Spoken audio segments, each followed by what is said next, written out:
Meron na naman nga po pala tayong client na bumisita sa ating salon. Bali, itong client natin ngayon is galing pa po siyang ibang bansa. At recommended nga lang po pala kami ng kapatid niya sa kanya. Bali, itong hair nga po pala ni client ay matagal niya nga din po pala niya itong hindi na naipapagawa. According nga po pala sa kanyang hair status is manipis na yung hair niya at may kulay pa. Ang gusto nga lang po palang ipagawa sa amin ni client is color plus miracle treatment dahil hindi na daw talaga kakayanin ito sa ribbon. Since manipis naman yung hair ni client ay kakayanin na itong ma-straighten ng miracle treatment na gagamitin natin sa kanya. Bali dito gumamit nga lang po pala ako na hair colorant na 8.16 plus 12.11. Nag-miss lang ako dito ng hair colorant para kahit papano ay mapantay natin yung hair color at ayaw na ni client na super light or super dilaw. Bali ang inuna ko nga palang applyan dito ng hair colorant yung pinaka-regrowth part or yung pinaka-black hair ni client. Pinokus ko nga po muna talaga applyan yung pinaka-black hair ni client or yung pinaka-virgin hair. At sa lower part nga po pala ng hair ni client ay nag-mix lang din naman po ako ng 3.0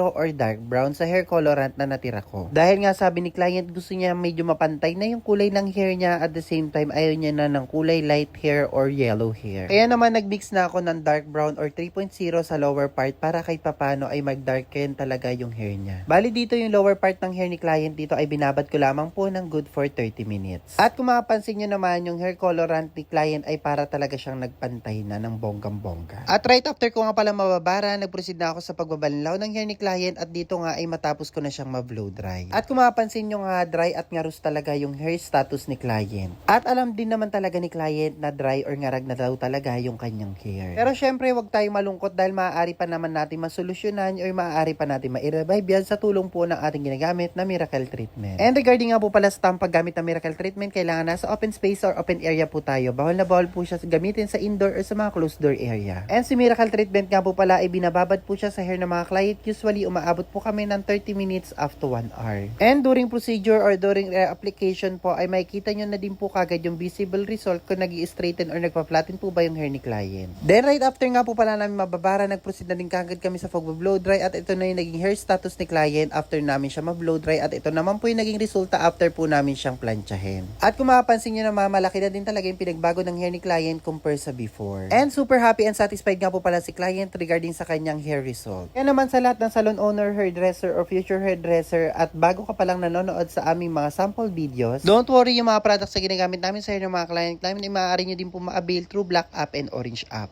Kung mapanood nyo man po ito sa aking personal account, don't worry, ilalagay ko din po yung link ng product sa comment section or caption. At sa mga nagtatanong nga po pala kung saan po kami located, Banabas Street, Balon Anhito, Mariveles, Bataan. Pwede nga din po pala kayo mag-chat or mag-PM sa aming mismong page, Clinic Happy Salon Spa, Mariveles, Bataan. Diyan nyo po makikita yung prices po ng services po namin at the same time yung exact location po namin. Make sure na mag-chat or mag-PM po muna kayo sa aming mismong page bago po kayo mag-direct sa aming mismong salon. Kaya naman kung may natutunan ka sa sample hair creation or hair transformation namin, wag mo naman ako kalimutan na i-follow at syempre share mo na din yung video to and see you in my next vlog. Thank you so much for watching.